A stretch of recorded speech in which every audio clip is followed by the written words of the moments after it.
Hello, everyone. Thank you all for joining us. Thank you for joining us for this important discussion on the ongoing war in Ukraine and its various impacts. My name is Gerard. I am a member of the Democratic Socialists of America, and I will be facilitating today's event, which is organized by the International Committee of DSA. I am originally from Romania and currently based in New York and have been closely involved with these ongoing anti-war organizing efforts within the International Committee. So we're hosting this event 6 months now following Russia's invasion of Ukraine in February, and with the war currently seeming somewhat at a standstill, with most of the fighting now largely focused in the eastern regions, and with the path to a possible ceasefire hard to precisely pinpoint. To make sense of a complex conflict, today's event will feature analysis from guest speakers from Ukraine, the surrounding regions, and others who will speak on various important topics regarding the war's local and overreaching impacts, anti-war organizing, and their perspectives on it all. Next slide, please. The event recording will be up on the DSA Facebook and YouTube afterwards, as well as the DSA International Committee social media and website, where you will find all the info from today's event and about the panelists, as well as other resources and actions. If you have any questions for the panelists, please use the Q&A feature, and we will try to get to some of them at the end during the Q&A section. And if anyone has any specific questions and wants to follow up with DSA, you can email us directly at this email address. We also want to thank our event co-sponsors, Code Pink and World Beyond War, who have also been doing a lot of important anti-war organizing around this and other important issues. Next slide, please. So DSA has been organizing around anti-war initiatives to respond to this since last year, when the conflict began seriously escalating. In January, we joined alongside over 100 leading anti-war and progressive organizations to put out a statement and demand that the US engage in serious diplomatic efforts to diffuse tensions and avert escalating brinkmanship that would further fuel what was then an already dangerously tense situation. After US failures in seriously heating negotiations and following Russia's invasion of Ukraine on February 24th, DSA responded by condemning the invasion and demanding the US pursue immediate diplomacy to negotiate a ceasefire and de-escalate this crisis, which the US and NATO itself had played underlying roles fueling in the lead up to the war. DSA has been working with the Peace in Ukraine Coalition, which is a large umbrella of anti-war and social organizations, which has helped organize hundreds of anti-war actions across the US and around the world over the past year. Our goal has been to build an anti-war response to the conflict in Ukraine and demand diplomatic efforts to negotiate in order to reach a settled ceasefire. Instead of just more of the same militarism and escalations that the US has been largely supporting through funneling tens of billions in weapon shipments and fueling record profits to war profiteers, effectively turning this conflict into a proxy war. After months of brutal war, mainly impacting working class people in Ukraine, as well as Russians who have been dragged into this conflict by the ruling class, and also exacerbating economic impacts across the world, the situation remains starkly dangerous and a settled resolution seemingly elusive. On the one hand, some semblance of a possible path to a diplomatic settlement can be seen through recent talks and the negotiations surrounding grain exports and prisoner exchanges, but on the other, US and NATO aversion to seriously engaging with finding a diplomatic settlement and increased military involvement and weapon transfers point to the possibility of an expanded war effort. To help make sense of all this, we are honored to be joined today by 6 guest panelists who will speak for about 10 minutes each to highlight some of the different important topics surrounding this conflict. After the presentations, we will host the Q&A sections and provide further resources and actions for everyone. While this is a seemingly contentious topic, we hope this will give some needed perspective to confront the mainstream warmongering rhetoric and present a helpful analysis to stress the importance of us all being actively politicized and involved in organizing around building a global left anti-war movement that can oppose rising militarism and help build towards a world that puts working class interests first. Next slide, please. So before we start, we also put together all the info for the event and other resources on our website on this page, and included several action items here as well, which I'll drop in the chat now for everyone so you can have them. I'll go over all of these again in more detail at the end, so please stick around. And to start us off, Olena will first give her perspective as a Ukrainian on the conflict, focusing more on the role of militarization and neoliberal reforms as forms of expropriation and impacts on race, class, and gender. Olena Lyubchenko is a PhD candidate and in political science based in Toronto and originally from Ukraine.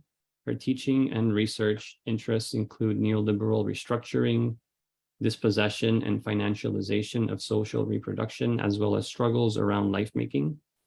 Olena's dissertation draws on social reproduction, feminism, and traces the transformation of the gender contract and social citizenship model from the Soviet to the post-Soviet era in Russia and Ukraine. She is an editor at Left East at Midnight Sun and faculty at Brooklyn Institute for Social Research. And Olena, you can go ahead. Hello to everyone, and thank you for having me. And I want to say hello, especially to people on Twitter, who I think should do something useful instead of calling me a Putin supporter. I condemn Putin regime's war in Ukraine, and of course I demand immediate removal of Russian troops, that they go home and deal with their own fascists there, as should Americans and Canadians deal with their fascists at home. There's plenty to go around.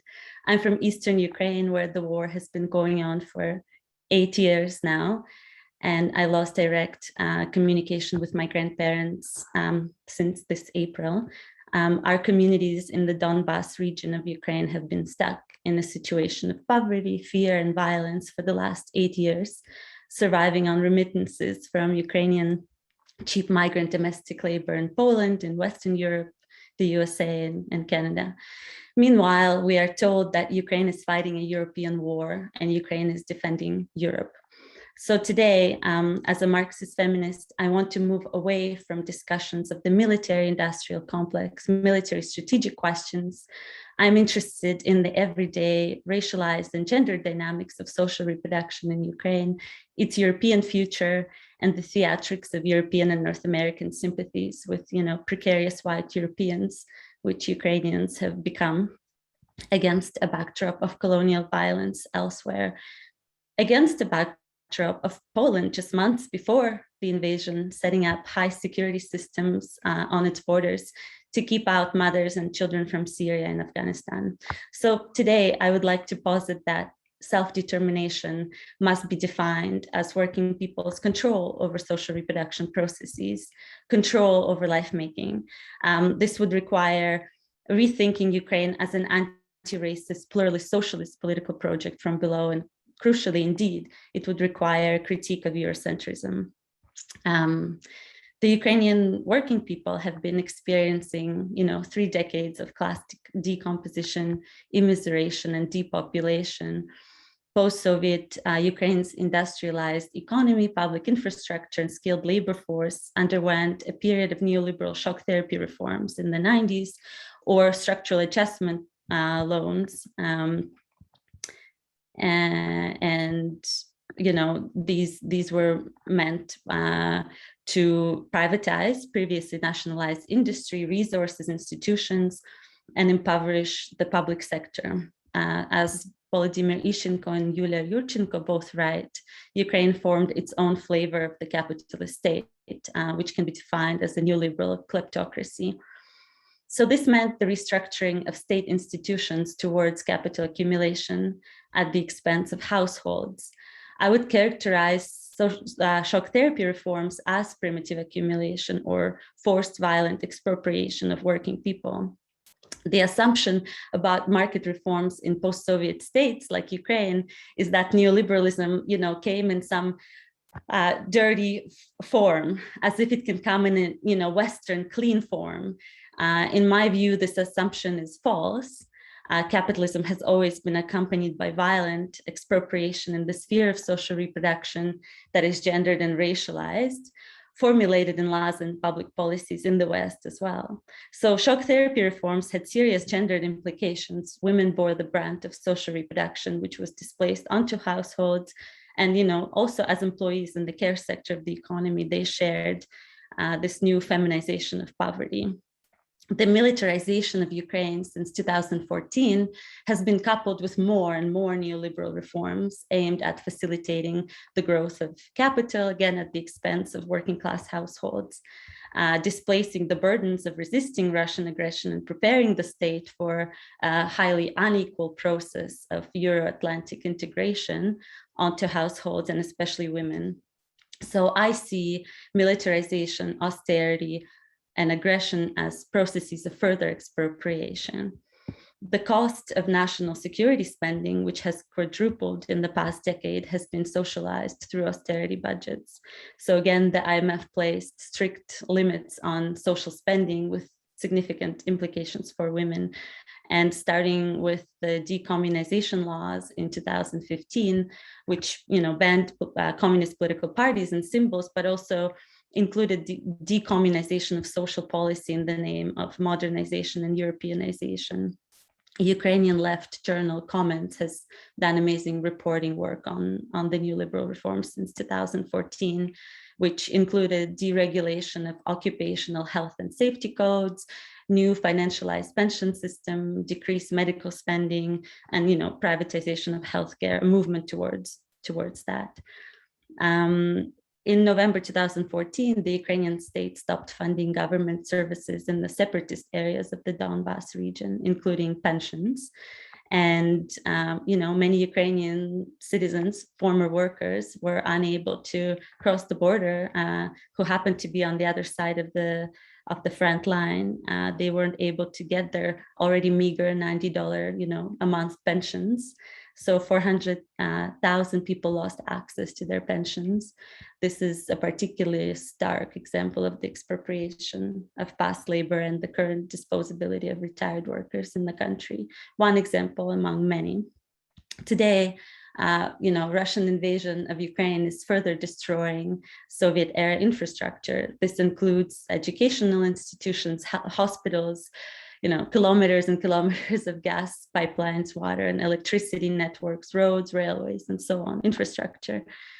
Without any irony, this too is a form of expropriation and, in a sense, decommunization.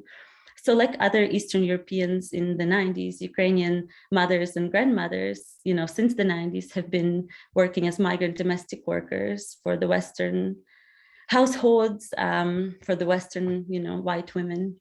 But since 2014, a dramatically larger number of Ukrainians has been mobilized as cheap social reproductive labor, sending remittances back home to cover gaps in state provision and compensate for the damage of war and militarization. Ukraine has become the 10th largest recipient of remittances in absolute terms. And in 2020, remittances formed almost 10% of the country's GDP. Of course, the social reproduction of EU citizens and Ukrainian workers is geographically determined and, entangled in co-constitutive dynamics of gender, race, and class. Against the backdrop of the threat of brown and Black refugees in Europe. So one of the paradoxes, of course, of Central European anti-migrant rhetoric towards the global South is that this region has benefited heavily from migration from the East, including Ukraine, and the racialization of Eastern European women in the care and domestic work industry is embedded in the processes of commodification of care in neoliberal Western Europe, and the continuous feminization of poverty in Eastern Europe And as I wrote elsewhere, gradations of peripheral whiteness or proximity to Europe move from Brussels to Warsaw, from Warsaw to Lviv, and from Lviv to Donetsk. So the other industry that has been in the spotlight is reproductive tourism, also deeply dependent on transnational networks, class and racialization, quite literally oriented towards the reproduction of white European babies by poor white reproductive laborers in Ukraine. The surrogacy industry in Ukraine actually positions itself as more competitive in contrast to surrogacy industries in India or Thailand, in large part due to the whiteness and Europeanness of the workers. The description of egg donors on some of the databases is mind-blowing. Like, it's racially classified and demarcated by both exoticism of Eurasian mixed origins and the nevertheless, resulting whiteness and fertility. When the invasion began, around 800 couples were expecting a child from a surrogate mother in Ukraine. Surrogate mothers, nurses, children were stranded, of course. They were placed in a situation where they had to continue to provide care beyond the contract, while the parents, the adoptive Western European parents, were able to register a baby and come and get the baby in Ukraine. And of course, the EU border regime and differential and unequal regulation of the reproductive industry and labor across East-West divide downloads the economic risks associated with surrogacy onto the Ukrainian worker. The commercial surrogacy industry in Ukraine is an example of outsourced reproduction for wealthier Western countries, whereby reproductive work need not, doesn't even need to migrate to the EU at all, but rather completely takes place inside the periphery. In 2018, the surrogate market brought over $1.5 billion to Ukraine. While surrogate pregnancy and birth do not count towards the mother's pension, the industry and its clients, rely on free pass social reproduction work that was put into the worker in Ukraine. And of course, many who engage in surrogacy in Ukraine have been displaced by the war in the Donbas region. So when Ukrainian workers are constructed as Europeans, Ukraine returning to European civilization, the paradox, of course, is that Europe's existence as such has only been possible precisely because of the exploitation of global working peoples, and it is reproduced by feminized labor. This includes cheap labor from Ukraine. Thank you.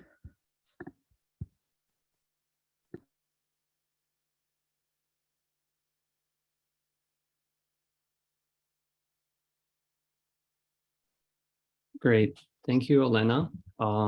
Up next, Yurii will talk from Ukraine on opposition to militarism. Yurii Sheliazhenko is based in Ukraine and is a member of the board of directors of World Beyond War. He is executive secretary of the Ukrainian pacifist movement and a board member of the European Bureau for Conscientious Objection. He obtained his PhD in law and Master of Mediation and Conflict Management degree from K-Rock University in Kiev. In addition to his participation in the peace movement, he is a journalist, blogger, human rights defender, and legal scholar, an author of academic publications, and a lecturer on legal theory and history. Yurii, you can go ahead.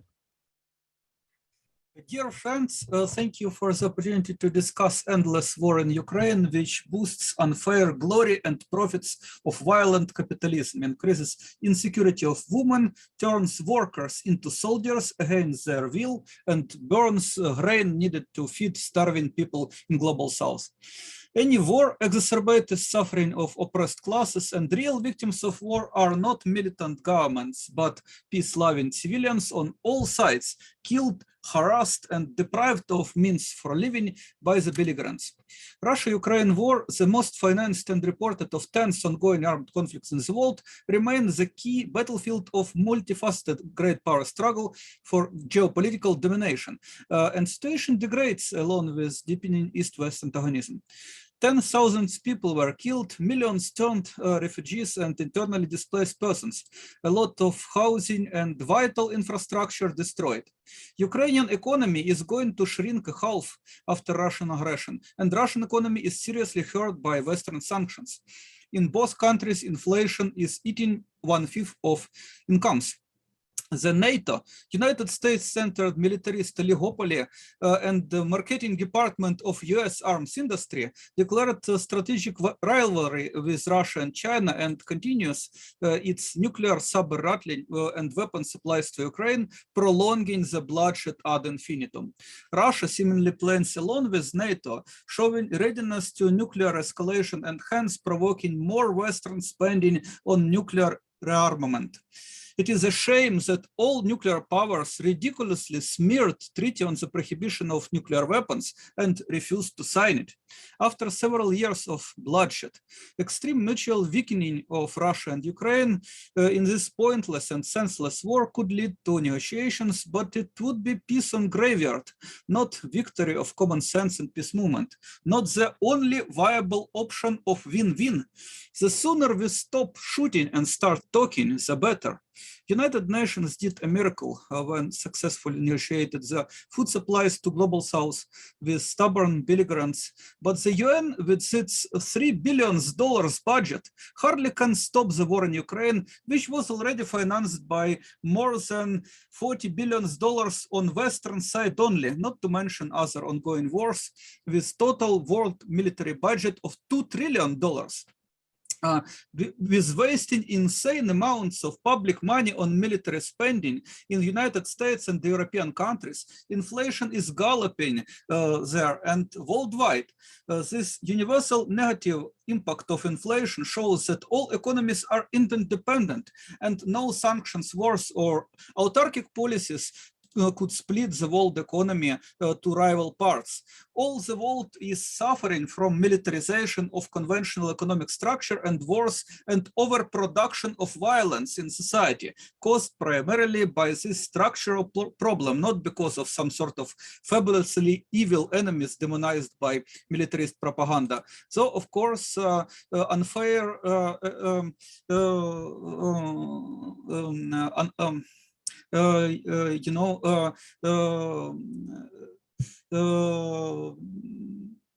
delinquent criminal behavior of aggressors and criminal behavior all belligerents of all sides is not appropriate, and criminals, of course, should be brought to responsibility. It is important to point out that war crimes and serious human rights violations are committed on both sides of this war, as was observed in reports of United Nations human rights bodies and civil society organizations such as Amnesty International. On example of battle around the Zaporizhzhia nuclear power plant, we see how recklessly both sides behave. Russian army took control of it, turning into a target, and Ukrainian army attacks the nuclear plant. A proposal by United Nations to turn nuclear power plant into demilitarized zone is the best idea what should be done, but both belligerents are not willing to give up ambitions of military control over this civilian object. One of members of Ukrainian pacifist movement, a professional swimmer and conscientious objector, Oleg Sofianik, who several decades ago refused to serve in Soviet army and tried to escape Soviet Union by swimming across the sea, today lives in the city of Marhanets on the bank of Dnipro River opposite to Energodar. He hears all the horrible sounds of this combat. He asked permission to leave the place of residence as the law demands. He can't live without permission legally, but military authorities refused to give him such permission. They didn't insist on his mobilization because he is not needed in the army for now. The army keeps society mobilized and subordinated to war machine. Oleg calls it serfdom. Official terms for this serfdom and slavery are reserve and rear. The army needs so-called reserve of serfs for compulsory military service, and in case of compulsory works such as digging trenches. Many people understand that Ukraine is plunged into long-term disaster and seek ways to leave the country. 2 online petitions to President Zelensky asking him to allow men to travel abroad gathered tens of thousands of signatures. He answered to these petitions with rejection and contempt. The State Border Guard Service of Ukraine stopped at the border and handed out to recruitment centers more than 6,000 men, so-called evaders from military mobilization. Since many people enrolled into Western universities, the Border Guard doesn't allow them to leave Ukraine, contrary to the law. In October, military duty and expectantly travel limitations may be more actively extended on women of some professions, such as medics and engineers, or even on all women. There was a popular petition against mandatory military registration of women, but our government still intends to tighten this policy, oppressing educated and professional women, sparing housewives for now, but they could be affected later. Situation is especially problematic because current legislation doesn't allow conscientious objection to military service by military mobilization, contrary to international human rights standards. And several objectors, including a pacifist and an evangelical Christian, were sentenced by courts to prison and probation. The evasion of military mobilization is punished by incarceration from 3 to 5 years. My friend Ruslan Katsab, recognized as prisoner of conscience by the Amnesty International, was imprisoned for 524 days for his video calling to boycott military mobilization. Then acquitted and then placed under retrial again under pressure of far-righters and assaulted several times. He is still under this shameful retrial. The military came with threats to my another friend, Lyubchenko, who recorded a video calling for conscientious objection to military service and peace talks. There was a scandalous story when young female student, her name is Elvira, was expelled from Bila Tserkva Agrarian University for the first anti-war post in Instagram in her life. And in Russia, brave anti-war activists and conscientious objectors are facing similar attacks and repressions. The militaries believe war is absolute and conscience should be subordinated to militancy. This is insanity. We spend 10 times more public money on the army than on diplomacy, preparing for war instead of preparing for peace. And no wonder we got the bloodshed we paid for. We could not and should not trust military rhetorics about impossibility of peace talks with so-called the enemy. When you hear Russian fairy tales about the hegemonic Western empire of lies, or Western fairy tales about a couple of mad dictators ruining the world, just ask who profits from the universal militarized economic structure which wages war against people's common sense and incentivizes the media to spread such a nonsense. To push back on narratives and policies that further exacerbate the war, we should dismantle images of enemy, develop peace education, disseminate truth about human rights violations by all belligerents on all sides. Artistic, philosophical, and religious responses to well-funded warmongering mainstream in many cases are not enough satisfactory for people used to critical thinking. And I strongly believe that universal transition towards non-violent way of life should be based on scientific pacifism, evidence-based decision-making, as well as popular literacy and awareness. We need academic base for seeking and advocating non-violent solutions to end the war, for development of the culture of peace, including active movements for peace, social and environmental justice, and human rights. Since belligerents currently have structural and situational incentives for their bellicosity, these incentives should be removed or better replaced with positive incentives for peace process, appealing to hope for gains rather than fear of losses, because the war economy raised the level of tolerance for threats and pains. Dealing with the crisis of overproduction of weapons and violence by such monstrous form of capitalist enterprise as sovereign nation states, their arms industries and armed forces, competing for absolute territorial control via so-called monopoly on violence, we should understand it is a structural problem of current world economy, and structural changes are needed to stop all tens of current wars in the world, including the war in Ukraine. We need to rethink an idea that main purpose of the state is to produce violence. We need to build non-violent society, a better world without wars, armies, and borders, where both Ukrainians and Russians will be happy members of a large family of all humans sharing common land, our mother planet Earth. With this good kind of territorial integrity, Kyiv, Crimea, Donetsk, and Luhansk will be united on one planet ruled by a people-friendly, non-violent government. We need comprehensive and inclusive worldwide peace process, building non-violent relations between Russia and Ukraine, as well as between the East and West. Division of the world between militarized sovereigns, especially so-called great powers, is not a solution, nor victory, nor surrender, not regime change. We need big structural change. We need non-violent governance, facilitating growth of welfare without harm and oppression to all sorts of people. To avoid global escalation of the war caused by violent capitalism, of proud owners of sovereign nuclear stockpiles able to kill all life on the planet, worldwide civil society should restrain war profiteering and push for peaceful organization of social life through development of peace movement and advocacy of structural economic changes. There are a lot of well-known political technologies of nonviolent life, and we could invent more and more of them. Nothing precludes reasonable popular choice in favor of peace, and people everywhere should say it loudly. And collectively, as in 1980s, millions took streets throughout the world, prevented nuclear war, and insisted on disarmament. 80% of nuclear stockpiles were scrapped on popular demand of the humankind when we acted like one people of our planet, like one family, global peace movement. We could and need to do it again to stop the war in Ukraine, to stop all wars in the world, and to build peace.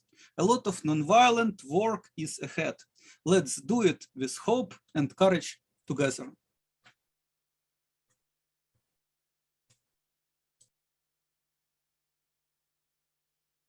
Great. Thank you so much, Yurii, for joining us.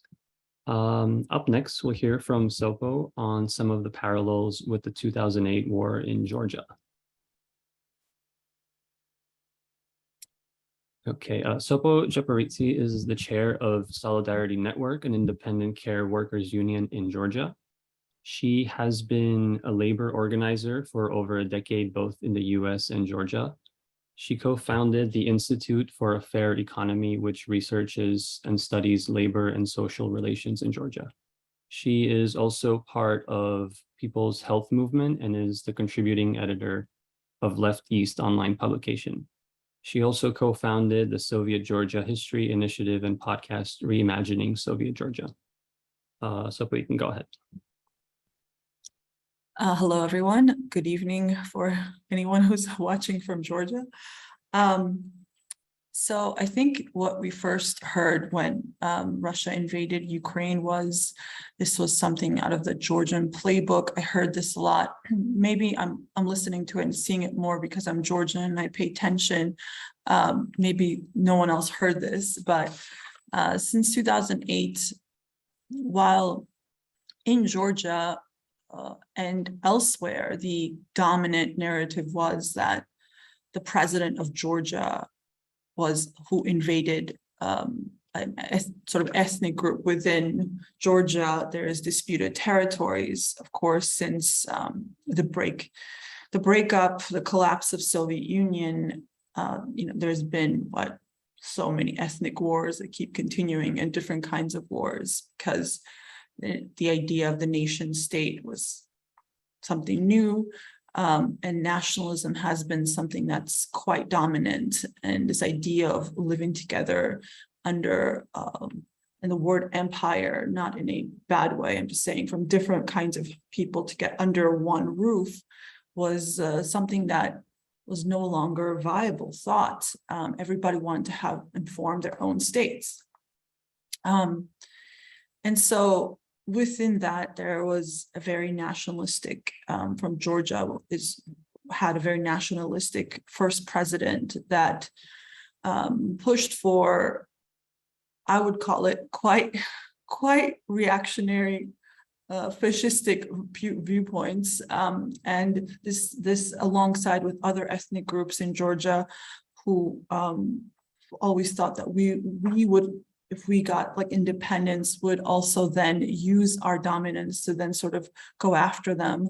We're also afraid of the rhetoric, and then they had their own nationalism, and this led to two different wars at first, and then 2008 third war. The problem was the narrative that this was completely Russian engineered loses sight of real ethnic tensions and people who exist in these regions that don't want to be part of Georgia, and so this idea of like independence, like who gets it and who is acknowledged, is completely a game of world politics, right? So some people get to be acknowledged if they're separatists, some people do not, and it really depends on who is your sort of sponsor in this. And so the smaller ethnic groups in Georgia, now separatists, they were supported by Russia because they were smaller, and they lobbied Russia to support them against Georgian, wars. So it's just like in every other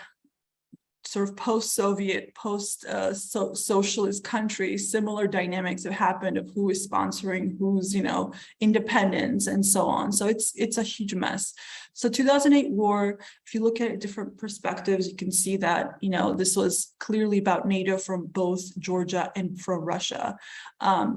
Georgia was attempting very openly to go into NATO, and the president was a bit of a wild card. And so this was a way. So if you ask some Ossetians, they will say that Saakashvili, the president, started the war because he wanted to get into NATO, hoping that this was his ticket in. While if you ask like Georgians, they'll say that like certain Georgian nationalists, who are on the president's side, will say, no, actually it was Russia was trying to bait him into war because he was trying to stop from joining NATO. So it's difficult to kind of assess what's happening at all times. I think a lot of people are playing out many different kinds of games in their heads. I think it's a lie to pretend only one side knows that they're trying to do something, the other side just doesn't know anything. Is oops, I accidentally got into something. So I think like that is like a lie. Everyone is playing big games. Everyone has like different, strategies and tactics like planned out for what if the A happens, B happens. And if you want to talk about agents, then you also have to look at, the agency of Georgian president trying to get into NATO, doing everything possible he can to get there. And so he overplayed his hand in the sense that he really thought he had more US support than he did, and that used to be up for dispute. But now since February 2022, that is no longer up for dispute. There's no longer doubted, because now it's only this one narrative that Russia was really responsible for the 2008 war. And this is sort of the playbook, and this is a tendency and the same sort of showing Russia as the aggressor in the region, and no matter what, without any logic, and just being sort of this horrible state that just wants to devour its neighbors. And with all this, I think the biggest problems really are what we really should be talking about, and it's always hidden, and I didn't really even realize it myself, how many like refugees from the 2008 war and from the 1992 and 93, from earlier wars, how they're horribly treated in Georgia, how in reality this neoliberalism, sort of capitalism that was sort of imposed on us, and also certain elites also at the same time wanting for that to be imposed, while people were going through, and this goes into the second question, of going through the hardest, probably maybe historical precedent of collapse of society and economy from 7 to 8 to 9 size, the Great Depressions of the US. The US always talks about the Great Depression. Several Great Depressions happen at the same time to people. Complete collapse. I'm surprised we've survived this long, to be honest. And so when you have a situation, when you have such economic and social collapse, and at the same time, wars and nationalism, ethnic wars, happening, and then you have something like neoliberalism being introduced, where the state no longer should play a role to help, like social responsibility is completely pushed back. It's a recipe for disaster. And so you get a population that's, I don't, I hate to like use these like sort of psychology terms, but they're traumatized. You have a population everywhere in the post-Soviet world that's traumatized. They've been declassed. We used to have like good jobs and status and money, or at least have like their subsistence and like social life like met, so things that they needed they're no longer be able to meet them. And so you have a society that's declassed, they're forced into immigration when they're also declassed. Of course, like the biologist who's now caretaker for someone in Italy, right, or Germany, or whatever they're going. And so this is this is entire economic collapse and sort of classification of workers, and also types of jobs are available, what kind of social services are available, like absolutely no unemployment insurance in Georgia. There's no minimum wage in Georgia, and so on and so on. There are just like barbaric. If you ask even the most like maybe even well, not so, maybe I would say the most right-wing US citizen, but no, they're pretty right-wing. No, but it really is like it's I call Georgia is sort of a libertarian paradise. This is sort of what they envision. It wouldn't be so great if only consumer tax existed. Like the guys, like the libertarian bros of America, like they created like a lot of the policies here came out of their imagination that now exists here, because there was no opposition at all, because everything associated with Soviet Union was completely dismantled. And I want to go back to 2008 war and what's happening also in Ukraine. The war was used to further do shock reforms, shock therapy on the population by one of the worst things with 2010, 2011, when the president realized he was going to have to leave soon because he was became unpopular and prison scandals and so many other things. He also made sure, and he says this himself, to put a straitjacket on the economy by something called the Economic Liberty Act, which does not allow progressive taxation by the Constitution.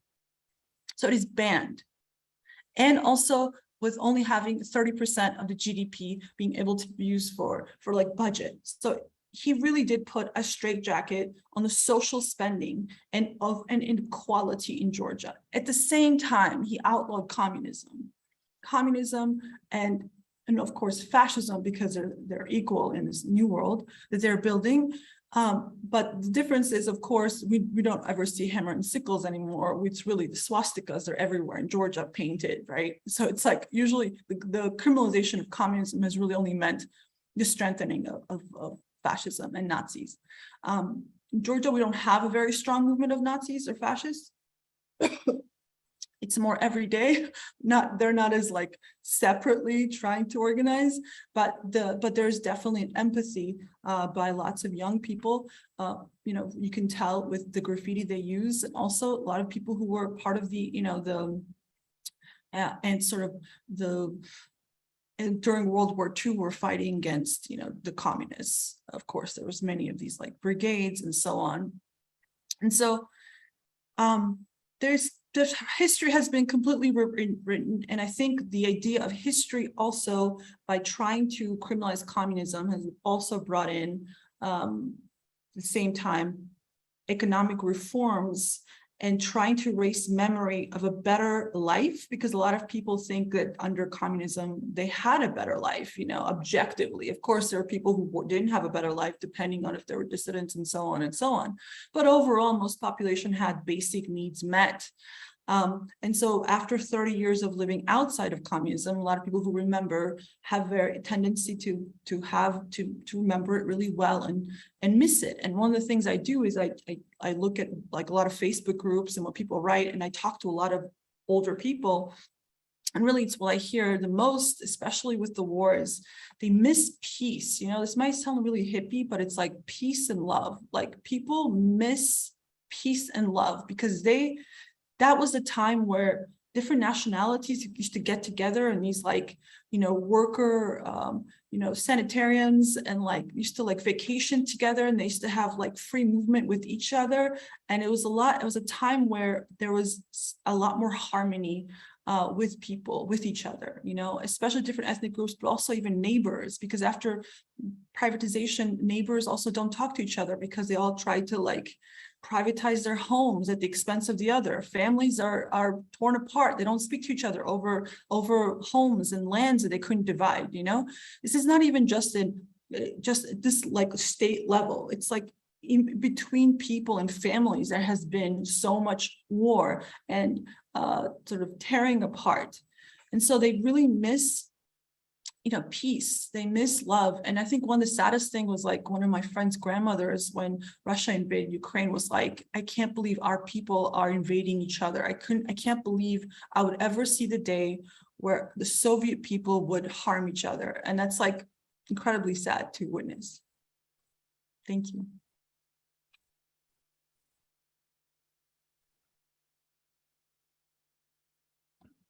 Great. Thank you so much, Sopo. Up next, Pawel will speak on some perspectives from Poland. Pawel Wargan is a Berlin-based organizer and originally from Poland. He coordinates the Secretariat of the Progressive International, which he helped found in 2020.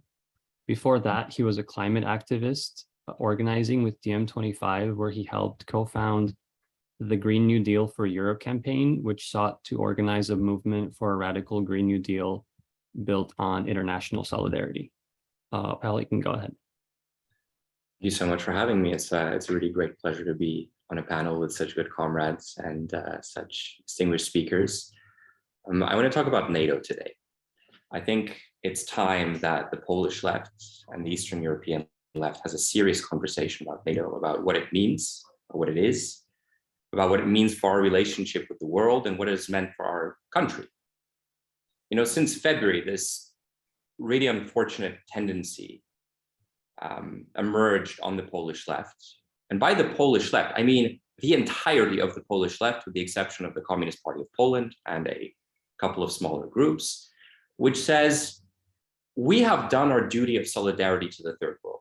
We have listened to the third world and we have criticized our government's intervention, complicity in the war in Afghanistan. We have done our job and we have criticized our government's complicity in the war in Iraq. We have done our job in criticizing our government for making Polish land available for the torture of innocent people under the US's program of global kidnapping and extermination. We have apologized, we have criticized, we have published statements, we have done our jobs. But now we want the defensive bits of NATO. We want the Article 5 commitments. We want a wall of American guns within our territory pointed at Russia, because our analysis says that unless those guns are there, Europe faces colonization. And I have seen arguments not much more sophisticated than that make their way into political party programs. It's astonishing. And it brings to mind this tragically naive perspective which existed in parts of Poland in the waning days of our socialism, which I imagine was true throughout the former socialist bloc, where some people believe that when the free markets come, we'll get our Levi's, we'll get our McNuggets, we'll get our VCR players, we'll get our sneakers, but we'll keep the universal health care. We'll keep the mass housing program, we'll keep the jobs guarantee, we'll keep the affordable public transport. And of course, you can't have it both ways. And you can't have it both ways with NATO. You know, Joe Biden came to Warsaw in 1997. He gave a speech at this Euro-Atlantic conference at the University of Warsaw, where he outlined the conditions that Poland would have to meet to join NATO. He did his kind of mandatory points about democracy and human rights, and then he made some interesting remarks about the economy. He said, every nation, of course, is free to choose its own economic model. But it just so happens that every NATO member state subscribes to the free market model in which the private sector plays a dominant role. And then he went on to criticize our own program of shock therapy. Now, I know Poland is often upheld as a country which weathered the storm, which wasn't as affected, which didn't witness the collapse that we saw in Georgia, that we saw in Ukraine, caused by the mass privatization of our economy. Some people attribute that to the unique characteristics of the Polish capital markets or the size of our country, or the particularly skilled bureaucrats at the helm of that program. But no one talks about the fact that from day zero, Germany funneled us with money. And Germany funneled us with money, tens of billions of dollars, because they wanted a stable neighbor and because they wanted a reliable export partner on their border. So they funneled us with money. Then the European Union started funneling us with money. And despite that, 2% of the Polish population left the country in search of jobs. 14% of the adult population of Poland at one point or another had left the country in search of higher wages. Now, that's not a sign of a healthy economy to me. But anyway, Joe Biden was giving this speech. He praised our shock therapy program, which, by the way, happened with zero democratic accountability. Zero democratic accountability. No one knew what was coming. He praised this, and then he said, but don't stop now. He said, to make sure that the Polish people have a real stake in their economy, to make sure that economic and not political motives govern Polish institutions, Poland will now have to privatize its state copper industry, its airline, its telecommunications sector, and he went on and listed industry after industry. And to maintain that you can be against neoliberalism, that you can be a socialist, but that you can pick and choose the things that suit your political narratives from the NATO alliance, is to fundamentally misconstrue what NATO is, which is that it's the tip of the spear that guarantees the spread, the cancerous spread of the US-led neoliberal order. And we've heard from Olena that the same processes have already been underway in Ukraine. Of course, with immense pressure, oftentimes from Western countries and institutions.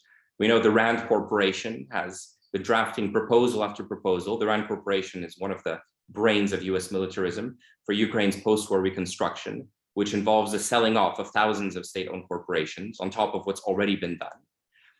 And we've heard from Sopo that very similar things have been happening in Georgia. This is a form of neo-colonialism in slow motion. And that is why I've always maintained that we in Eastern Europe, the Slavic people, the people of the Caucasus, the people of Eastern Europe, have much more in common with the people of the Third World than we do with imperialist interests in the United States. And that's why we have to always return to the question of Iraq. That's why we have to always return to the question of Afghanistan and to Libya and to the other wars of aggression that NATO has led and that the US order has led. These wars, they destroyed nations. They killed millions of people. They destroyed tens of millions of livelihoods. And to say that we can wash our hands of them because we published a statement, but now we're going to support the funneling of money into an institution that was responsible for those crimes, is to spit in the face of every person in the Third World who's victimized by that aggression. And the really tragic thing for me, but the thing that gives me a tremendous amount of hope, is that not 40 years before we got into this mess with NATO, Poland was in Iraq. Polish architects were in Iraq. Polish urban planners were in Iraq. Polish builders were in Iraq. Polish electricians were in Iraq. Polish doctors were in Iraq. After the Second World War, we were a country in ashes. We were destroyed. And we rebuilt the entire country in 25 years. And it turned out that experience was valuable to the countries of the Third World. So we went to Iraq. We went to other countries in Africa, in the Middle East, and our architects worked hand in hand with people on the ground to help them build cities of dignity, to help them build their own mass housing programs, to help them build hospitals. And then we bombed those cities.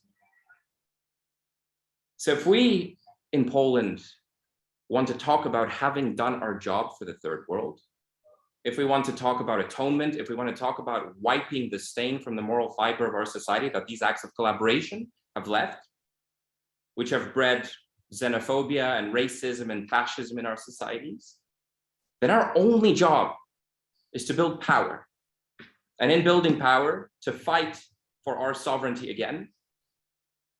And when we win that sovereignty, we need to send builders to Iraq again. And we need to send builders to Afghanistan. And we need to send builders to Libya. And we need to send builders to any country that needs them. And we need to send builders, not mercenaries, not weapons, not predatory loans, but builders to our friends in Ukraine. And until we do that, we have no right to say what we have or haven't done for the third world. Thank you.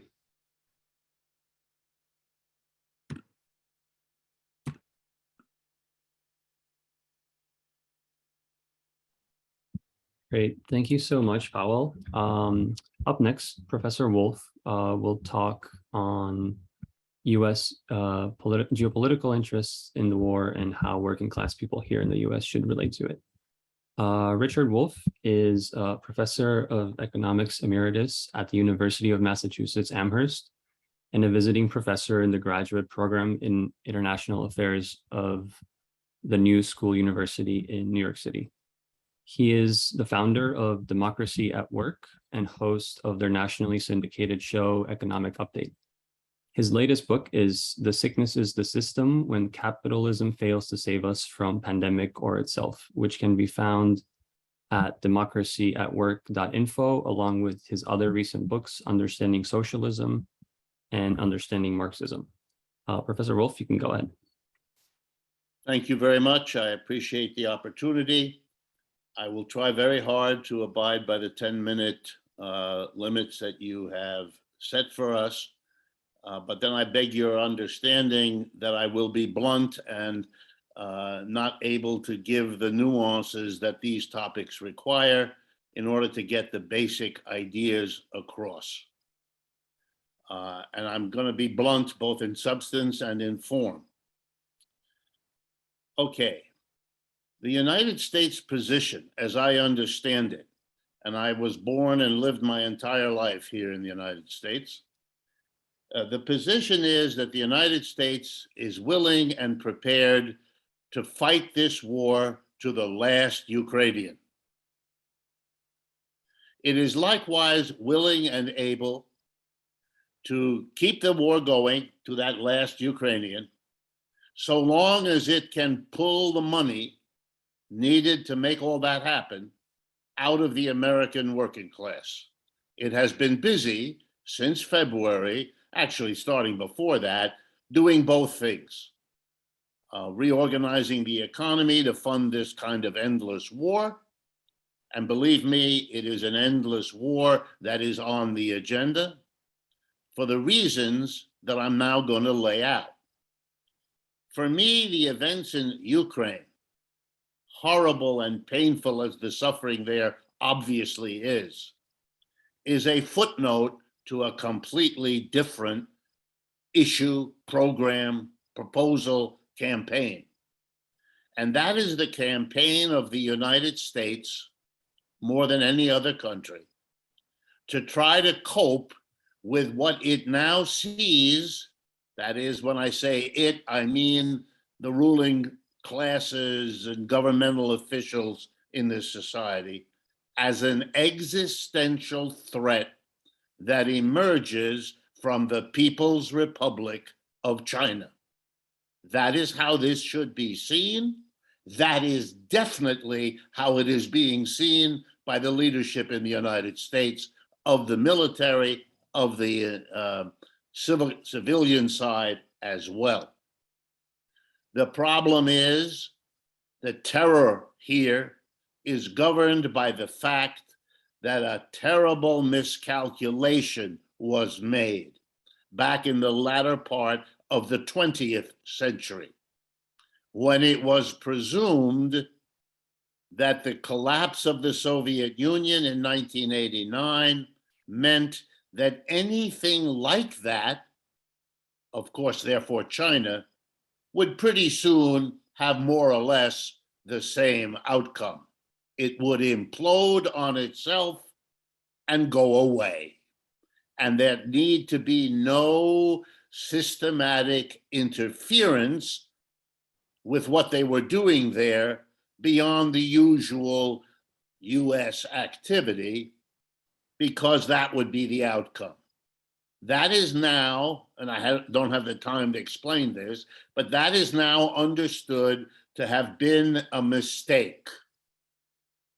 No credit is given to what the Chinese did, but it was a mistake of the United States in understanding what the Soviet experience was in terms of its replicability in China, such that starting around 2010-15, it became clear that this had been a mistake and that now everything had to be reorganized by the United States to pinpoint the People's Republic of China as the economic threat, the political threat, and probably soon the military threat. The first president to make it crystal clear was Barack Obama, who was persuaded by those around him. I'm not saying this to make you think he needed much persuasion. He didn't. But he got the persuasion he needed, and he made the so-called pivot. Every president since that time has only varied in terms of what kind of weaponry, what kind of particular attack would be appropriate in order to what? To slow down the economic growth of China, number one, to offset its political influences around the world, number two, and to gear up whatever alliances were really relevant to help in the process. And there wasn't much emphasis on that last one. That's the framework.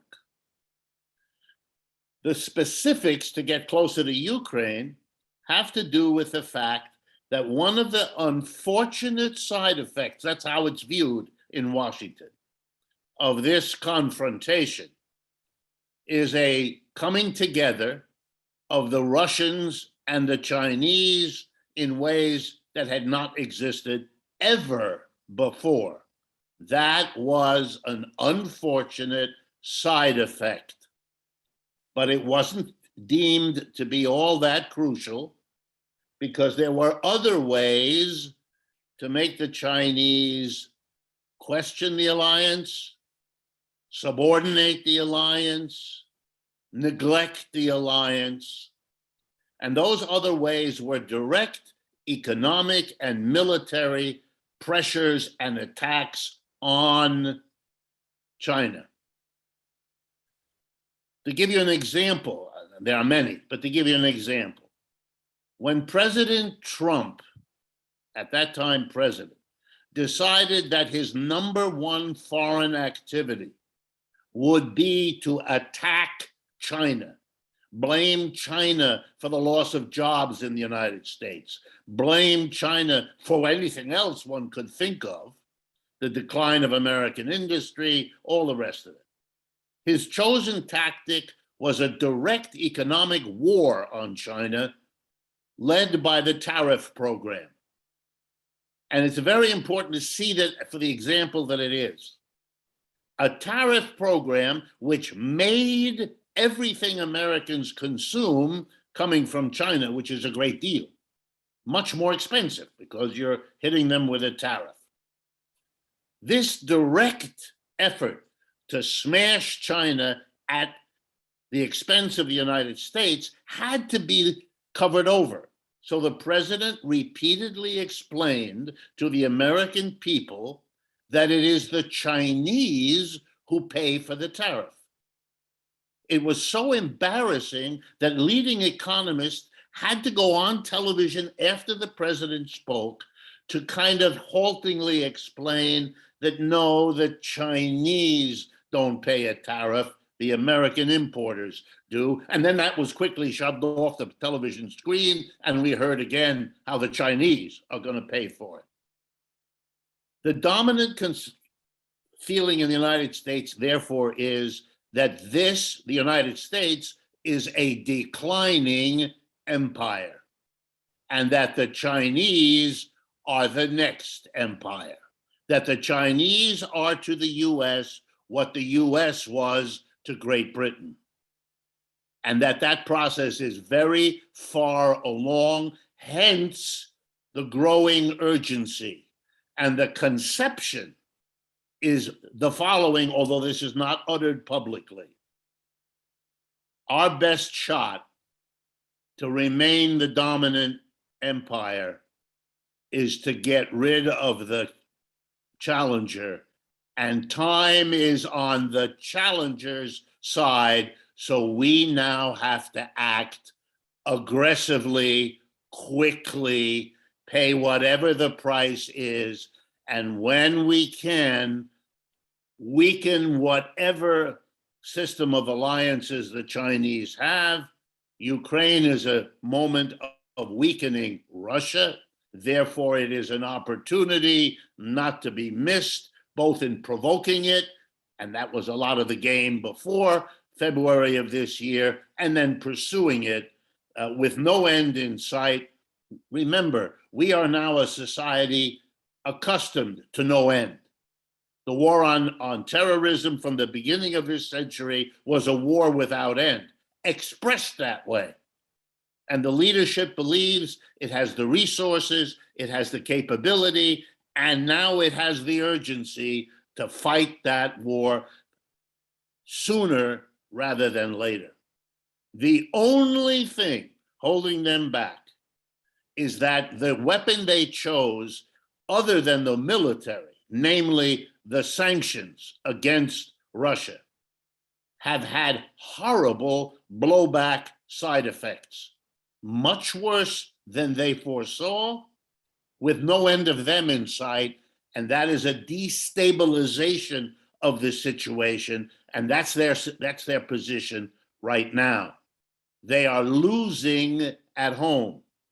We have subjected the American working class to the worst public health disaster in the history of the United States, and everybody knows it. We had no preparation, we had no program. We didn't for the economic crash that came in 2020 as well.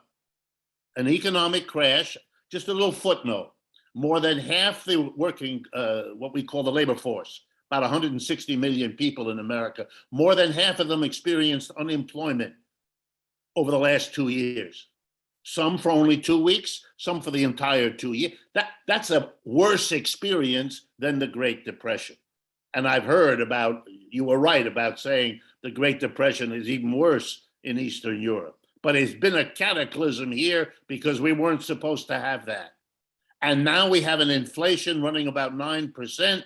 And we have just been told by our leader that we're going to have a rising interest rate and therefore a recession later this year or early next year.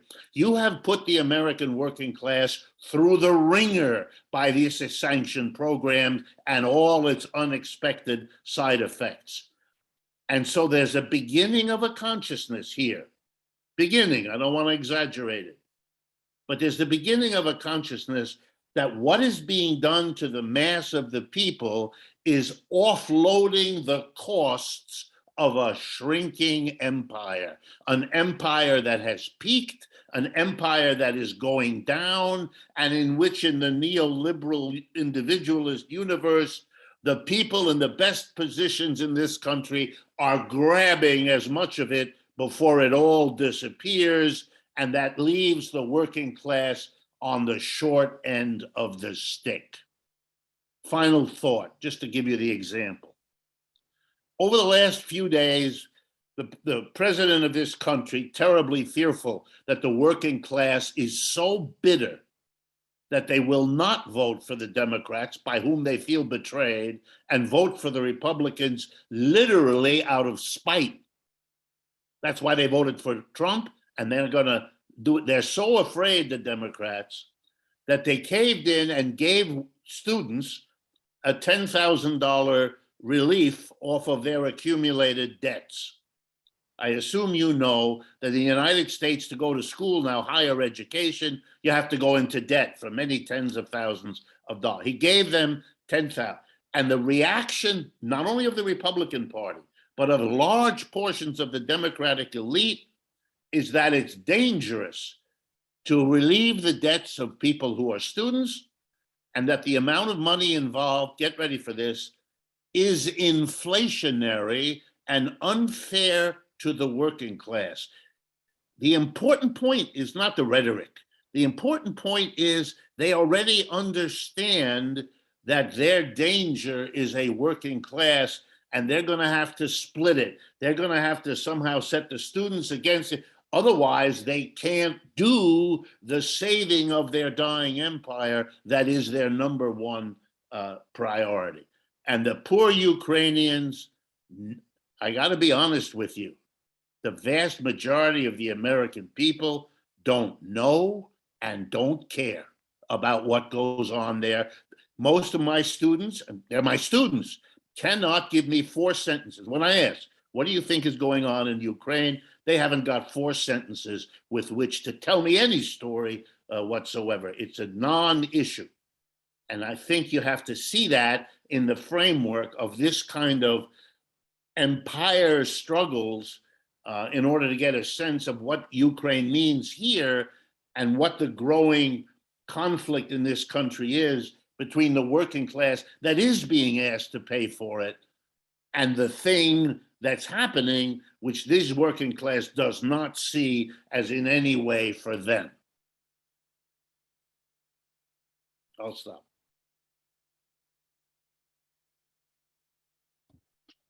Great. Thank you so much, Richard. Our last panelist will be Vijay, who will discuss some Global South perspectives and the global ramifications of the war. Vijay Prashad is an Indian historian and journalist. He is the director of Tricontinental Institute for Social Research, chief correspondent for Globetrotter, and chief editor of Leftward Books.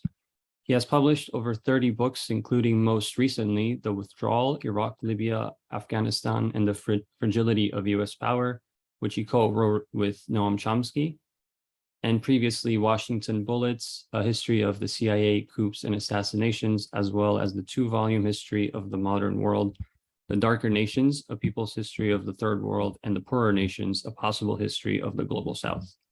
Vijay, take it away. Okay, thanks a lot. It's great to be with everybody. Thanks a lot. It's an honor to follow Richard Wolff, the most eminent Marxist historian, economist in the United States and elsewhere, really. I'm talking to you from one of the national, centers of the movement of the landless workers of Brazil, the MST. I have beside me the various nuts that the MST produces. Also produce really good chocolate.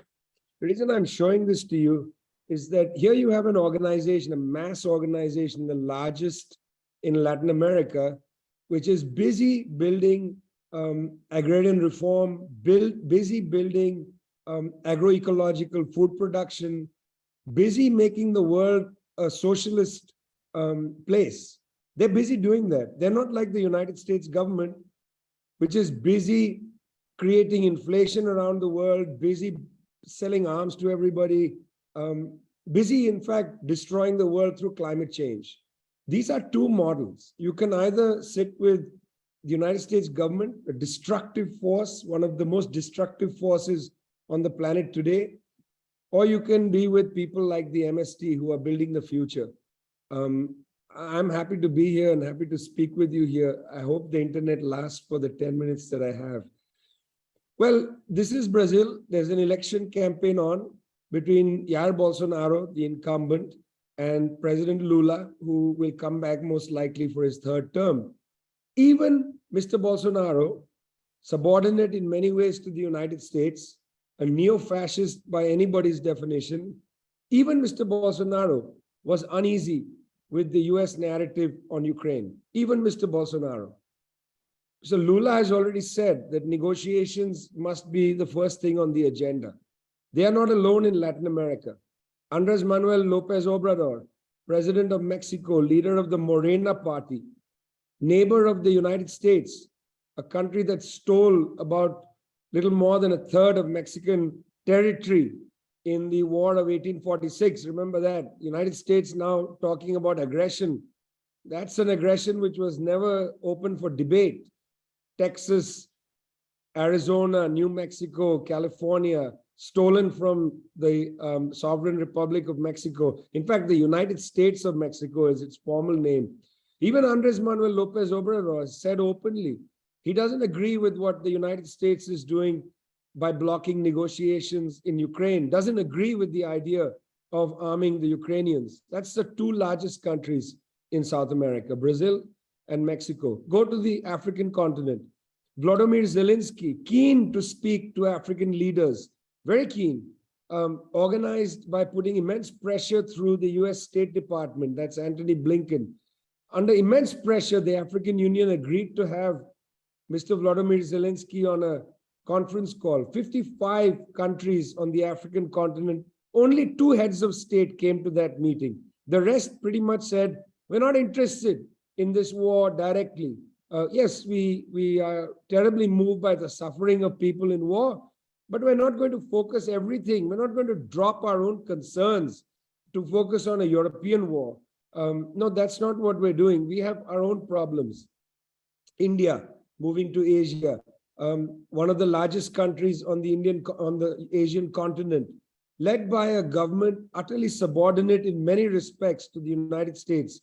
Foreign Minister Jaishankar said quite correctly in front of Antony Blinken, this is a right-wing government. If Bolsonaro is a neo-fascist, so is Mr. Modi. Jaishankar, standing right next to Blinken, says to him, this is your problem, not ours. You can't make us break ties with Russia. In fact, we're not interested. We're not interested. And he said, you know, got to go look at the facts. The energy that Europe imports is very much of interest to India. He said what India imports from Russia in a month, Europe imports in an afternoon. That was the attitude of the Indian government. Why I'm saying all this, I want to lay out a little picture for you. Most of the governments in the South are simply not enamored by what the Western media and the US government have been saying. And there's quickly 4 points. I think I have enough time to go over these quick 4 points of why I believe that governments like the Mexican government or the Indian government simply not enamored by what the United States is saying. 4 points. First point, look, most of these countries simply don't want to be bullied by the United States anymore. This is just a subjective thing. It's very clear. And in Jaishankar's attitude, it was even more clear. They just don't want to have the United States pick up the phone and say, for God's sakes, do what we tell you. That's over, friends. I'd just like to tell you, those who are in the United States, that is over. Countries are just not interested in that anymore. One reason they're not interested in that anymore is that they are not so reliant on the United States for financing and so on as they used to be. Now they turn to the People's Bank of China or they go elsewhere to seek financing. They're simply not interested in being bullied by the US government. So that's the first point. And I would suggest that you look into that a little bit before you maintain, even as the left, the hallucination that the United States is the principal power in the world. So that's the first point. The second point is the catastrophic inflation, which is not simply driven by the war in Ukraine. It's not only that, it's also the effects of the COVID pandemic, disruptions in the supply chain. It's also the turbulence in global capitalism. This is not, if tomorrow the conflict in Ukraine ends, I don't think the inflation is going to disappear. It's going to take a lot of time. This has created not only economic impacts around the world, but also political. We saw that in Sri Lanka, where a government was overthrown. We've seen that in Pakistan, where a government was overthrown. We're seeing that in Bangladesh right now. 3 countries in South Asia. There are examples legion around the world. A lot of governments are extremely seized by the danger of this global inflation, galloping inflation. They are seized of this politically. So they're not willing to say somebody should pay the price for the United States and NATO refusing to allow negotiations in Ukraine, which is exactly the political problem there now. They are not willing to pay the price for that. So they're not going along with it. That's the second thing. Third is they just don't see the Western narrative.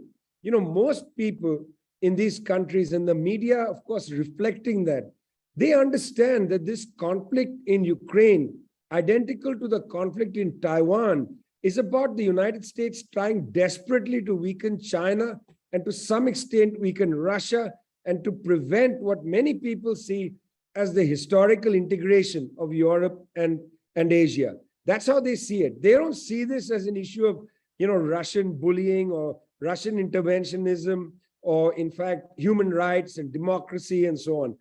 This narrative is no more credible The United States, I would say, has basically wasted these arguments in its aggressive war against Iraq a decade or so ago. It became clear that all those narratives, about somebody else being aggressive, Saddam being the aggressor, or human rights and democracy, the West has no credibility with this storyline anymore, even less now, when it's quite clear that China is simply, for instance, as an example, not willing to use great force to contest the United States in its attempt to provoke it. Look at the example, my friends, of Pelosi's trip to Taiwan. Chinese could have done any number of things. They did none of them. They don't want to contest the United States. They just want the United States to stop trying to interrupt what is a historical process, which is the integration of Europe and Asia. And finally, it's my feeling that many countries, and I've heard this directly from diplomats in Mexico City, in Brasilia, and in India, these three countries at least, many countries, diplomats have been trying to get the United States to stop blocking negotiations between Russia and Ukraine. The negotiations held in Turkey were scuttled by the United States. That's what diplomats say. And certainly the negotiations at the Belarus-Ukraine border have been slowed down. This idea that the Western weapons coming into Ukraine is going to change the facts on the ground, the land bridge between Crimea and Donbass and so on, is a fantasy. Ukrainians are paying the price for a US strategy to weaken the historic integration of Europe and Asia. That's how most of the world is seeing this conflict, friends. You might look at it in a different way, and that's your prerogative. But there's a reason why AMLO says the things he says. There's a reason why from right to left in Brazil, there is no concord with the US State Department's view.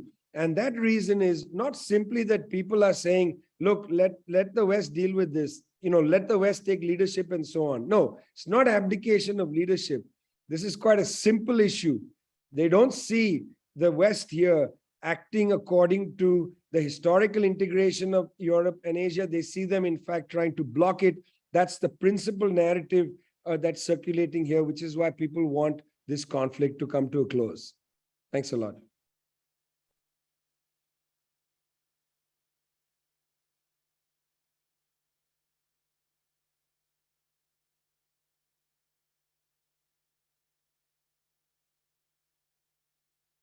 Cool. Thank you, Vijay, and to all our panelists for your presentations. Let me see, we're going to move next into the Q&A sections and try to go over a couple of specific questions for the speakers. Let me make sure everything is set up here.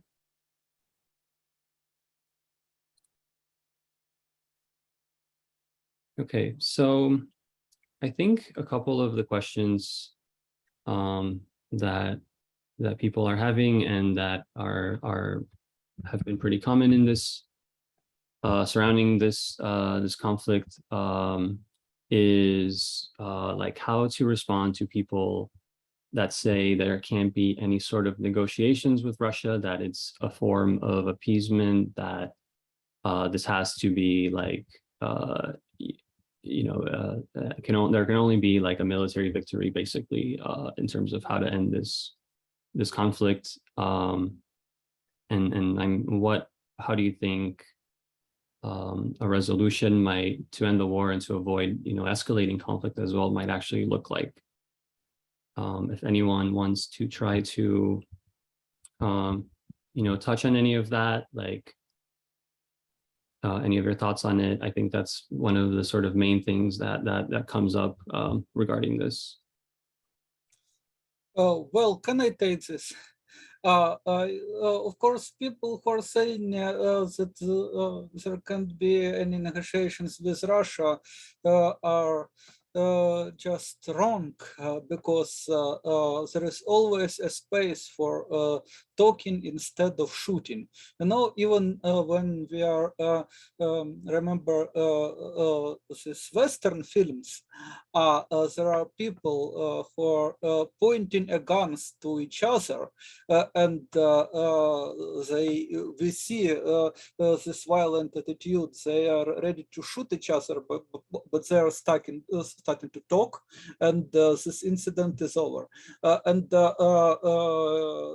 even violent imagination in that case, this cultural stereotype from old archaic culture of violence contains simple ideas how we can find common ground, how we can avoid necessary bloodshed. And of course, we have a lot more than some sort of popular culture. We have a lot of techniques of diplomacy. We have a very well developed system of international negotiations and peace building. We have international organization, United Nations, and we have developing culture of peace. Can you imagine, for example, during the Second World War, journalists asking leaders when you will stop the war, or this sort of Black Sea Grain Initiative, the deal to resolve some global problems such as global hunger, negotiated with both sides. We have much more developed culture of peace and methods of nonviolent conflict resolution than in the past. We also have a lot of methods of nonviolent resistance to injustice. And these methods can be used not only by some sort of inspired, like human shield or like political influence movements. You know, when Russia annexed Crimea, Putin said that mothers and children will came before armed forces, and it worked. And on the other hand, we have this non-violent start of coup in Kiev. Before violent power grabs in Kiev and in Crimea and in Donbass, there were non-violent popular movements. And if this politics remained non-violent, all could develop completely in different way. But unfortunately, this archaic violent approaches of the past were very tempting. They were funded a lot, as I said.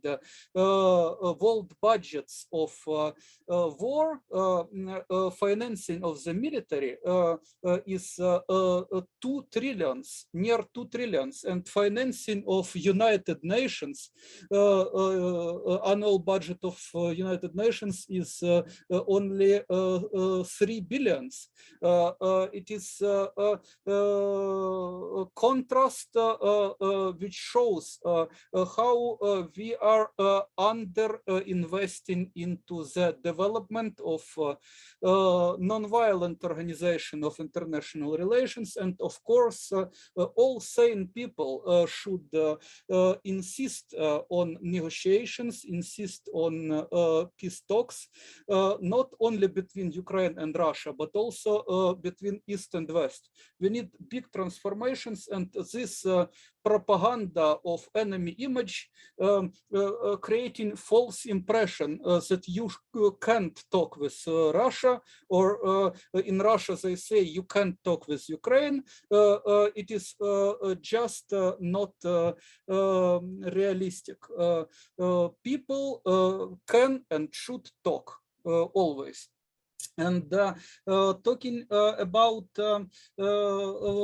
this idea how the escalation of conflict can look like, you know, I believe that political leaders now are very involved into the conflict, and we need non-violent power intervention. We need development of global peace movement. Many people should pressure governments to commit to peaceful solution. There are no obstacles to achieving peace except of ambitions and greed and superstitions. People can say loudly, we demand peace. If you're democratic leaders, please deliver peace. If you're not democratic leaders, please go away and let fair and democratic leaders to resolve this shameful and absurd conflict of the past. Great, thank you, Yurii. Unless anyone else wants to also say something on it, I think another question that might be important to talk about is like what do people think that building a left working class movement might look like in post-socialist states, with all of the you know, problems associated with the past and the propaganda that people have been subjected to over the past 30 years of transition to capitalism, and what sort of role has this transition as well played in these conflicts in the area, not just in Ukraine, in Georgia as well, like also in Moldova. I wonder if anyone wants to talk a bit on that. I think, you know, I'm from Romania. I think there's a sort of a hard sell to people who think, like, for example, that NATO, they take NATO expansion as just like, you know, sort of, they rationalize it and legitimize it in a way that is, you know, very detrimental towards building any sort of movement that can actually put working class interests first. Only 2 countries have ever joined NATO by a referendum, and that was Hungary and Slovenia. So if anyone wants to talk a bit about, you know, how building a left working class movement in these post-socialist states, you know, might relate to this. Maybe I can say a few words. I think that in post-Soviet states and, you know, Eastern Europe at large, I think we should embrace nostalgia for the Soviet past, actually, as something good, and ask people why there's this nostalgia right now during, you know, decades and decades upon neoliberal reforms and austerity policies, right? Including right now during the war in Ukraine. And so, but also in Russia and in other places. So I think, yes, we should use that nostalgia for the Soviet past towards building an alternative, and go back to the linkages between the formerly Second World and, you know, Third World states. That history, revive that history, and understand that anti-imperialism today is rooted also in anti-capitalist struggles previously. So that would be my answer. Thank you. Yeah, if I could also speak on this, I agree with Olena. I think also, like, what exactly is our left is supposed to be doing would be a good outline. I've been talking about this amongst my friends and comrades, but it seems like a lot of the critiques I hear of the left are in this idea that the left should be embracing a lot of right-wing talking points or functions.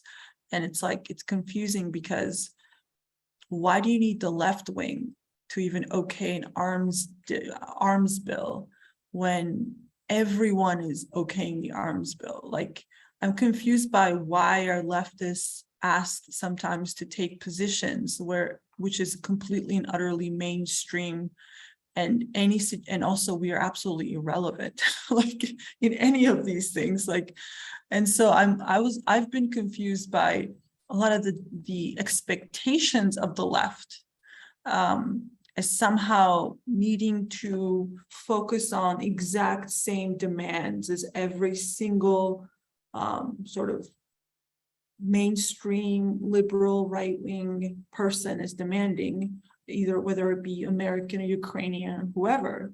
Why should the left be doing that? Like, I think we have a different mission. And so like articulating that is also incredibly important, especially around focusing on refugees, right? For discrimination against at the borders, fighting against that.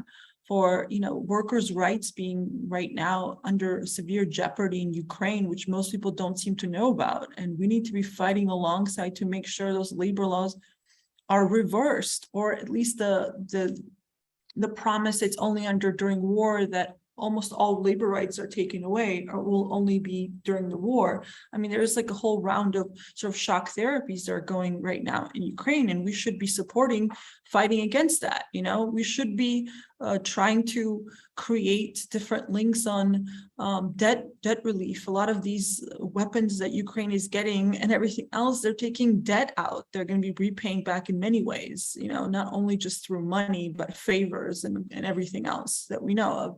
And also just like, I really, you know, appreciate Olena's article and her focus on sort of this white supremacy, this whiteness. It's like, I think we should say no to this whiteness discourse, you know, this Europeanness that we are white and we deserve it. You know, look at us, we're white. Like, we can actually be European. The rest, you know, we can't say. And this obsession with the Israel model, you know, like, let's face it, most countries, Ukraine, Russia, they all want to be Israel. I mean, this is also the, you know, US made Israel into what it is and able to function in this with complete impunity, you know? And so like, I think there's like a lot of ways we can link up. And I don't think it should be only a question of like, do you want to arm Ukraine or do you not? And if you do not, then you're a Putinist. You know, like, it's like, if you believe in negotiations, which we have always believed in negotiations in every single context, right? Like, always, I'm a union labor, you know, person. I literally, I've started strikes. Like, I understand what the strike is for, why you strike. I also know that use it as leverage to negotiate. You know, I also know that no matter how much you want, you're still not going to get that. You know, so there's so many things that like anyone who's had practical experience in even just basic things like not basic, actually, it's pretty amazing, strikes would understand that, you know? So this like zero tolerance, maximalist positions are really not helpful in any possible way. And at the end of the day, I don't think anyone's going to get anything that they're going to be happy with, because that's how it always works, unless history is going to be completely rewritten in the sense that, you know, like fantasy world where everyone just walks away with perfect, like, you know, perfect demands being met. I mean, mostly what I hear from many people is to completely dismantle Russia as the outcome they want. And saying the dismantling of the Soviet Union has been one of like, you know, the catastrophic things have happened, and which like apparently it's very common sense, which everyone has said, but now they think that's somehow a Putinist line to say it has been a catastrophe, that Soviet Union's breakdown has been, you know, like horrible geopolitically, for economically, politically, you know, socially, emotionally, in every way. And to want that on another country again in the last 30 years, I don't think is correct. Like, I don't think it's correct for Ukrainians having to pay the price for US geopolitics. I don't think it's right for regular Russian citizens to pay the price for Putin. You know, I don't think those things are correct. And I don't believe in collective punishment like that. I constantly say, I was radicalized during the, you know, war in Iraq, war in Afghanistan. Like, I come from, you know, I lived in the US, like, That's where I understood, that's where I became sort of political. I have never in my life seen anywhere where people were like, unless they were like far left, right? Like, far left places, so-called, where Americans were not accepted, or they were like told to go home, or they were discriminated against for the invasion of Bush. Like the collective punishment, I feel like is extraordinarily bad. And we should be also fighting against collective punishment. We should be fighting against discrimination, against any of these things that are happening right now. And I think that those could be the links that we have. We actually have them. We have the working class stuff. We have the sort of the way we think about the world is much more humane and redemptive, right? We are, that's what the left stands for. And I think we should embrace that and not dissolve ourselves into nationalist politics, not dissolve ourselves into some kind of, soft liberalism, because that's the mainstream. And apparently if we're not rah-rahing every 2 minutes, with like, buying the Vogue cover of Zelensky, somehow we are not for Ukraine or Ukrainian people, and we're for invasion, or we're for terror, or we're for war, because war is an incredibly horrible thing. And I don't want to wish that on anyone. And that's why I think a lot of people are trying to stop war and actually trying to think about how we can actually build a better world that's not based on more hardship, and think not just in the next 1 month or 2 months, but think in the next 10 months, 20 months, 30 months, and 40 months, and years in advance. Thank you. Sopo mentioned the new labor law that was passed. I just want to say a quick note on that. So Zelensky ratified law 5371, which removes rights for workers in small and medium-sized companies, basically in companies with 250 employees and less. They now have to negotiate their own contracts with, and will not be covered by the National Labor Code, which means this is really 70% of the Ukrainian labor force. Collective agreements negotiated by unions no longer apply. Trade unions cannot legally veto workplace dismissals, and so on, right? And, actually under pressures from trade unions, a qualification was added last minute that this law would last only until the end of the war, right? So it was supposed to last forever. And, Zelensky government actually tried to pass this law in 2021.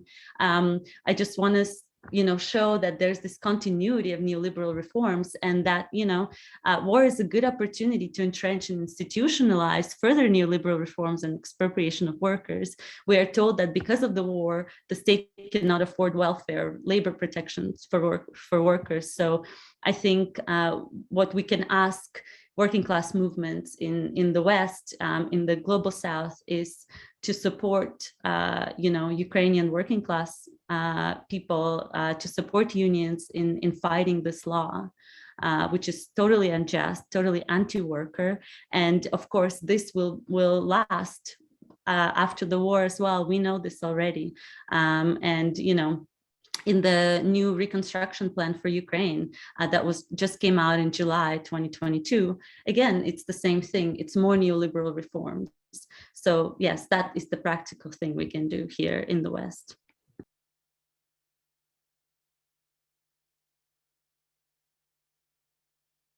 Richard, you have to unmute. There you go. Sorry, I want to pick up on the very interesting suggestion about nostalgia for the Soviet Union. And here's what I mean.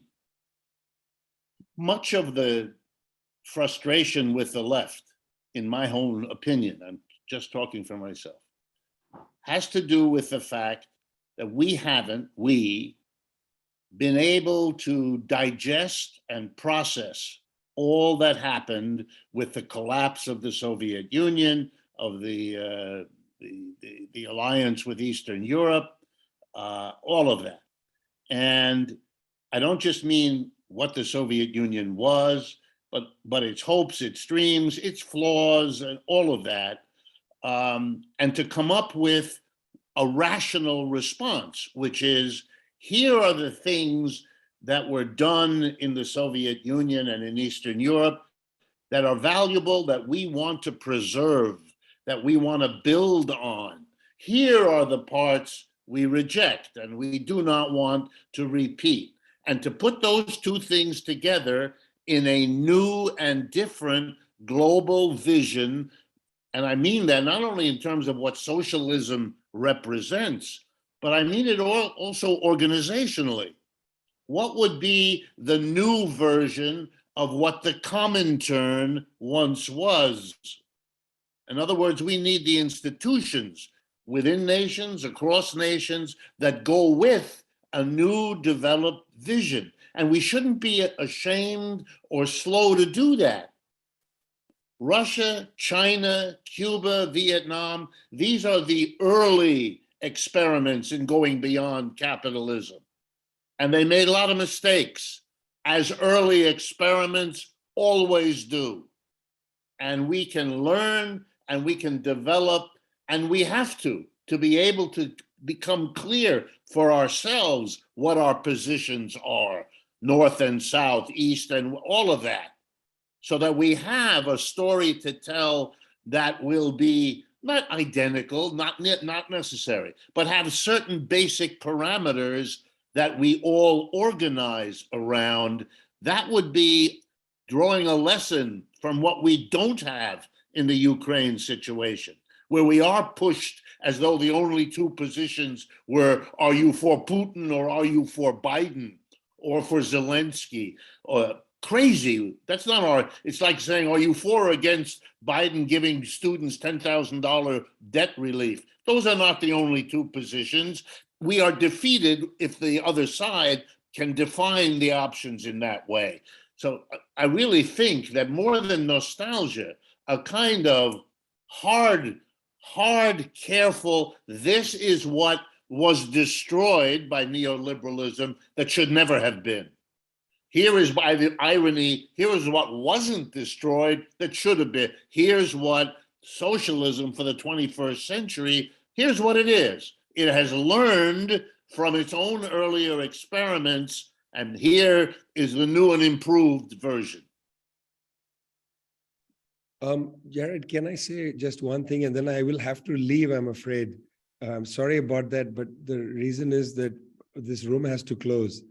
Very quickly, there is an odd way in which, as Richard said quite correctly, the terms get defined for the left, because the left is in a position of relative weakness, unable to actually, define the storylines and ask the questions, the key questions. The question that keeps coming on the table is about, say, Putin's authoritarianism and so on. And in fact, that narrative or that description of Russia is taken as completely granted in the debates that take place largely in the West, that Putin is authoritarian. This is an interesting proposition, and I think it should be looked at seriously. Is that true? Right. I don't, in fact, think that's true. There are lots of problems in a lot of the 193 governments around the world. United States doesn't walk around blue in the face talking about authoritarianism in Morocco or in Saudi Arabia, where absolute monarchies govern. These are absolute monarchies which don't have elections. Russia has elections. Now we can say, well, there's fraud in the election, there's bullying, there's a kind of internal limitation to the election. But certainly even a fraudulent election is better than none at all. So we have to be very careful in the way these framings take place, the way these things become taken for granted, that, Russia is authoritarian. In what way is Putin authoritarian? Look at the United States reaction to Mr. Putin. Mr. Putin was the favored child of the United States as a successor to Boris Yeltsin, who himself stole an election directly under the nose and perhaps with the collusion of the United States government. You'll remember this, when the communists, in fact, might very well have won the election in the 1990s. When Yeltsin, the drunkard, was going to step off the stage of history, Putin was to be his successor. At that time, there was nobody in the US government that said anything. When Mr. Yeltsin pummeled Chechnya, the United States waved the flag and said, go for it. When Putin then pummeled Chechnya, the United States says, well, let's wave the flag and go for it. Even Thomas Friedman of the New York Times wrote a column saying, rooting for Putin. What changed? How did Mr. Putin, one time complete ally of the United States, suddenly become a despot? Be very careful by the US government the way the US government does it. Did it to Saddam Hussein, again, an ally, funded, backed by the US government in the war against Iran, suddenly authoritarian. They did this to Manuel Noriega of Panama. I'm not saying these are all great people, okay? It's just the way the United States has this ability to turn, the propaganda machine and color a leader with a blanket statement saying that they're authoritarian. The question is why? Why did this happen?